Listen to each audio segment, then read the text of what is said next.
இருளை விலக்கி உலகை எழுப்பும் ஞாயிறு அங்கே குடியிருப்பான். அவன் ஆனை முகத்தனின் அடியவர் மனத்தில் ஒளியாய் வந்து கொலுவிருப்பான்.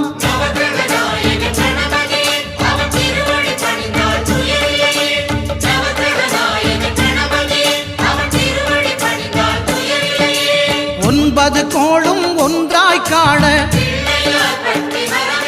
அங்கு கற்பகம் என்னும் கடவுளின் மெய்யில்